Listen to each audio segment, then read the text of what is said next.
Mais le plus vraisemblable est qu'on aura une longue période de chaos, suivie d'une puissance, une vague forte de croissance de puissance non étatique. Et je crois beaucoup, malheureusement, à la montée de l'économie criminelle, de l'économie illégale d'abord, puis de l'économie criminelle, qui est en train de prendre une place exponentielle dans l'économie mondiale, l'économie de la drogue, l'économie du sexe, l'économie des armes, des etc. mafias, au fond, oui. Oui. Au-delà de cela, la logique voudrait, un petit peu comme à la fin du XIXe siècle, que le monde ne l'accepte pas, se crispe, se ferme, qu'on ait des guerres, qu'on ait une période de fermeture, parce qu'à la fin du XIXe siècle, il y avait aussi cette idée d'une mondialisation qui était en train de réussir, puis on a eu 80 ans de parenthèse. Il est possible qu'on ait 80 ans de parenthèse, avec toute une série de dictatures, religieuses, idéologiques diverses, et qu'au-delà ou à la place, puisque c'est toujours en général après les guerres et pas à la place des guerres, on voit apparaître une nouvelle architecture mondiale, comme on l'a vu en 1815 avec le Concert des Nations après les guerres napoléoniennes, en 1920 avec la Société des Nations après la Première Guerre mondiale, ou les Nations Unies après la Seconde Guerre mondiale. Il est évident que ça se terminera un jour par un gouvernement mondial équilibré, démocratique, qui mettra en place des règles, qui dominera le système financier, ne sera pas dominé par lui. Tout ça aura lieu. Les plus jeunes dans cette salle le verront, comme il y a une monnaie européenne, il y aura une monnaie mondiale, il y aura un revenu minimal mondial. Tout ça existera. C'est loin devant nous.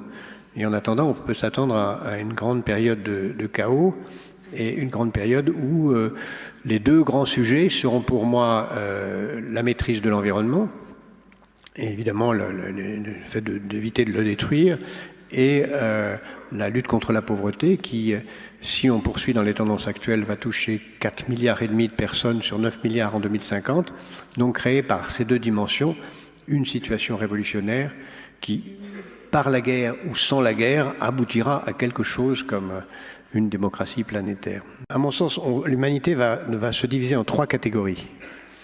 Les nomades de luxe, qui disposeront de tous les outils de la liberté, dont on vient de parler, y compris de la liberté génétique, de devenir un autre. Ceux-là, ils vont être peut-être 100 à 150 millions, ils auront tous les moyens du mouvement absolu, déraciné, libre, mais la liberté, le déracinement sera un luxe et non pas une souffrance. À l'autre bout, il y aura 5 à 6 milliards de nomades de misère qui seront obligés de bouger de la campagne à la ville, d'une ville à l'autre, simplement pour trouver à manger. Et au milieu, il y aura une catégorie centrale, une sorte de classe moyenne, qui vivra dans l'espérance illusoire de rejoindre les nomades de luxe et dans la terreur réelle de basculer dans l'infranomadisme.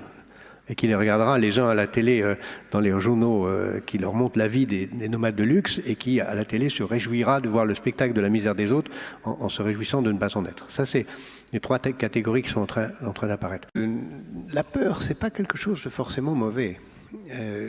Dans la phrase du pape « N'ayez pas peur », cette phrase ne m'a jamais convaincu. Parce que si vous n'avez pas peur et que vous foncez face à l'inconnu, prenant des risques inconsidérés, vous êtes suicidaire. La phrase qui me paraît la plus juste, c'est celle qui dit « N'ayez pas peur de vos ennemis ». Ce qui veut dire d'abord connaître vos ennemis. Et donc, avant de parler de la peur, je crois qu'il faut parler de l'analyse de son propre environnement, de l'analyse des raisons d'avoir peur. Et une fois que vous avez fait ces analyses, Joël parlait à juste titre de l'empathie tout à l'heure, j'ai écrit beaucoup de choses sur ce sujet aussi. L'empathie, c'est prendre conscience de ce que pensent les autres pour savoir si les autres vont être des alliés ou des ennemis, faire en sorte qu'ils soient plutôt des alliés que des ennemis. Et à ce moment-là, votre peur peut être un moyen de définir une stratégie face à l'environnement. Mais c'est pour ça que je considère que la peur en elle-même ne doit pas être considérée comme désastreuse. De même, la forme extrême de la peur, qui pourrait être la paranoïa, me paraît une qualité et non pas un défaut. Il faut être paranoïaque, dans certaines limites. Une autre forme de la peur qui me paraît très positive, c'est l'hypocondrie. Il faut être hypocondriaque, parce que si vous ne l'êtes pas, vous allez passer à côté de toutes les maladies que vous pourriez vraiment avoir. Il faut aussi être mégalomane, parce que ça consiste à avoir un projet.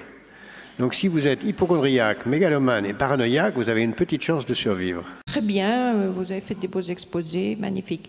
Pourquoi faut-il... Vous avez parlé de volonté farouche, Monsieur Attali, pour aider les pauvres et que vous alliez vous y atteler, Monsieur Attali.